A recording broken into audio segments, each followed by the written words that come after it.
Hey guys, today I have a book haul to share with you.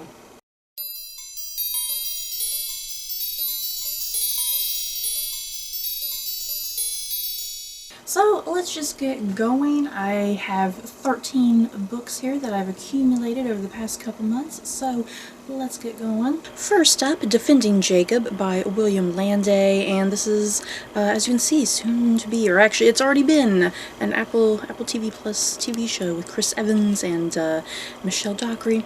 I loved the TV miniseries, you guys. It was so good, so of course I definitely had to pick up this copy of the book, which is what the TV show is inspired from. What you need to know about Defending Jacob is it follows a man who is a district attorney, and all of a sudden his son becomes a prime suspect in a murder investigation. A teenage boy who goes to the same school as his son, a teenage boy was found dead, murdered, and all of a sudden his son is the prime suspect. So that's essentially what this whole book is about. It's a big family drama, it's a murder investigation, and I think delving quite heavily into, you know, responsibility, the weight and responsibility parents feel. Should there be any weight and responsibility if your child commits a murder or something? And then yeah, if your child has committed a murder, do you still love them, you know? So yeah, this book definitely is going to be tackling some heavy issues. I'm assuming it's going to be fairly identical to the TV series. I know there are some changes, but yeah, I'm excited to read the book version. I got another book in the Twisted Tales series. They are just popping these books out like every couple months, you guys. This one is So This Is Love by Elizabeth Lim, and this one is questioning, what if Cinderella never tried on the glass slapper? Oh my god. So yeah, I'm definitely curious where this is gonna go, and yeah, these covers are always just such gorgeous covers, you guys. This one's really shiny. Yeah, can't wait to see what happens in this what-if scenario. Next, The Chosen Ones by Veronica Roth. This is her latest book, and this book takes place essentially after, like, a world-ending event, almost, I guess you can say. You know, think about things like The Hunger Games, or Divergent, or Harry Potter, or whatever, you know, any type of young adult book where you have a group of teenagers, they're all trying to fight the big villain, the big bad, or whatever. They're all trying to fight and destroy whoever this big villain is and try to save their world.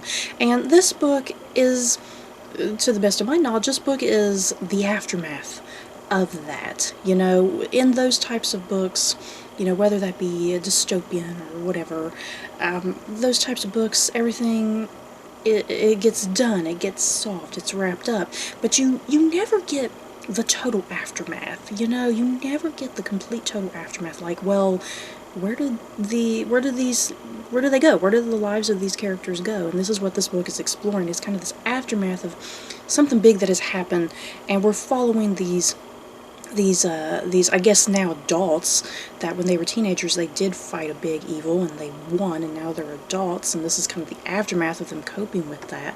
And yeah, the plot synopsis lets you know that one of them has mysteriously died recently. So is there something else going on? When they thought they had defeated the big evil, did they really not? Is there more kind of going on behind the scenes? So yeah, I think this book sounds very intriguing. I really like the concept, so hopefully it doesn't let me down. Next up, this book that looks like it has a very gothic atmosphere, The Woman in the Mirror by Rebecca James. A really great cover. And yeah, the synopsis of this one, in 1947, I'm already hooked with just the date alone, you guys. In 1947, Londoner Alice Miller accepts a post as a governess at Winterbourne, which it looks like a big estate, a big fancy estate. Looking after twin children. Okay, twin children. It's already shouting out to me that this is going to be weird. The twin children, their names Constance and Edward. Looking out for them for their widower is such a weird word to try to pronounce, you guys. But yeah, let me just start over, because I have just been sitting here just going on, you guys. Let's see. 1947, London, Alice, going to Winterbourne to be a governess to these twin children of Constance and Edmund. For their father, who is now a widow, let me word it that way, a widow, not a widower, because it's hard to pronounce. His name is Captain Jonathan de Grey. Ooh, de Grey. Following under the de Grey's spell, Alice believes the family will heal her own past sorrows, but then the twins' adoration becomes deceitful and taunting.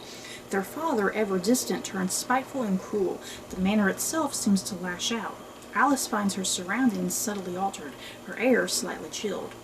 Something malicious resents her presence, something clouding her senses and threatening her very sanity. Oh, yes.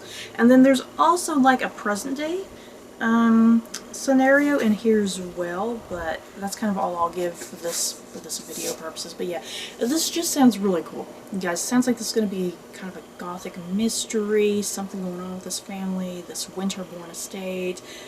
Yeah. Right up my alley, I think, you guys. Next up, we have a book by Alison Pataki, and I believe this is her brother. Owen Pataki, Where the Light Falls, and this is a book about the French Revolution. 3 years after the storming of the Bastille, the streets of Paris are roiling with the revolution. The citizens of France are enlivened by the ideals of liberty, equality, and fraternity. The monarchy of Louis XVI and Marie Antoinette has been dismantled with the help of the guillotine, and a new nation is rising in its place. Jean-Luc Picard, I swear to God, I'm gonna have that image stuck in my head. Jean-Luc, not Picard, an idealist young lawyer, moves his wife and their infant son from a comfortable life in Marseille to Paris, in the hopes of joining the cause. Andre, the son of a denounced nobleman, has evaded execution by joining the new French army. Sophie, a young aristocratic widow, embarks on a fight for independence against her powerful, vindictive uncle. So yeah, essentially, like I said, this book takes place during the French Revolution and probably after that, I guess. Just following a group of different people from different social standings and walks of life and background. That sounds awesome. I do love me some Alison Pataki, and I got this pretty cheap at Barnes & Noble. It was like $6 or $7, so that's great. Next up, The Other Bennet Sister by Jenice Headlow, and all I really even cared about this book, you guys, it's just one of the never-ending retellings of Pride and Prejudice, or not necessarily a retelling of Pride and Prejudice, but I guess a book taking place after the events of Pride and Prejudice, I'm guessing. And this time, we're getting to follow Mary Bennet, one of the sisters of Elizabeth Bennet. And yeah, Mary tends to be the one that is always lingering in the background. She kind of just says some random things, and yeah, you never really get a good idea of her character, you know, compared to the other sisters. So I'm definitely excited to see how this goes. Sometimes I'm very picky when it comes to Pride and Prejudice retellings, because some I really enjoy, but yeah, a lot of them that I've read I've just not really liked that much, so I'm hoping I like this one. Next up, Dune by Frank Herbert. This is a nice edition of Barnes & Noble, like what is this? Like leather bound edition. Really cool. Shiny pages. I've been meaning to get around to Dune for the longest time. My sister actually purchased this edition, so I figured I'll put it in this book haul since I want to read it eventually. I honestly don't know too terribly much about Dune. I know there was that movie like back in the 80s. There's been some other movies here and there.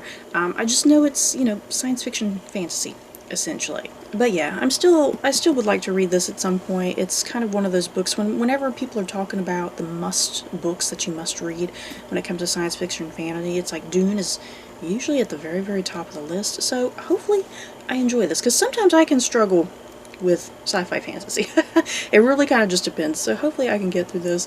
And yeah, let you guys know how I feel about it eventually. Next up, The Queen's Secret by Karen Harper. This is a book that I'm very excited to eventually read. And this is following the mother of Queen Elizabeth II. Her name being Elizabeth, wife of King George VI. I don't know too terribly much about Queen Elizabeth II's mom. You know, I kind of know a few little basic details here and there, but I'm very curious to kind of read this, and just a whole book from her point of view sounds really awesome. Next up, Daughter of the Reich by Louise Fine. And this book, oh you guys, this book sounds like it's going to be heartbreaking, and I'm going to love it, and I'm probably going to cry.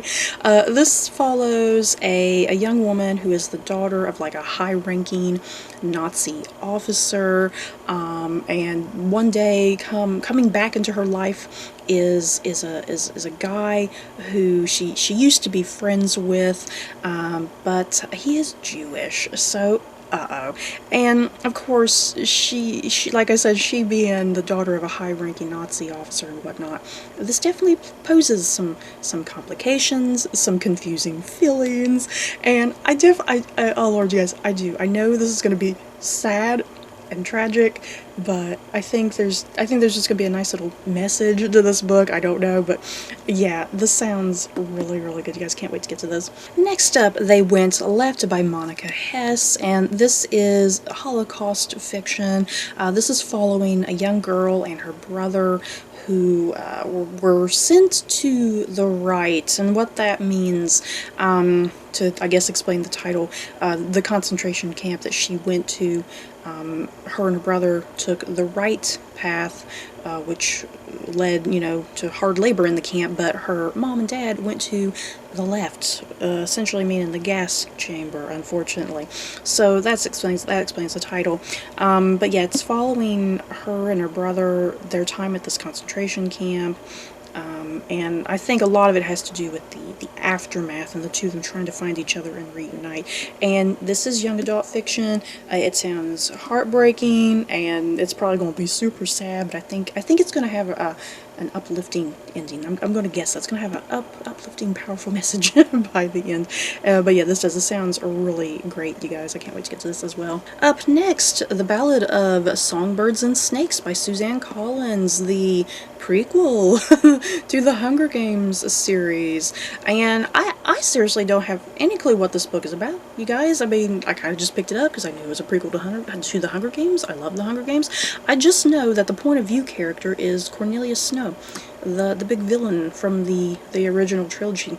So I'm going to assume this book is going to kind of flesh him out as a young man and kind of dive into why he turned into the vile, wicked man that he becomes.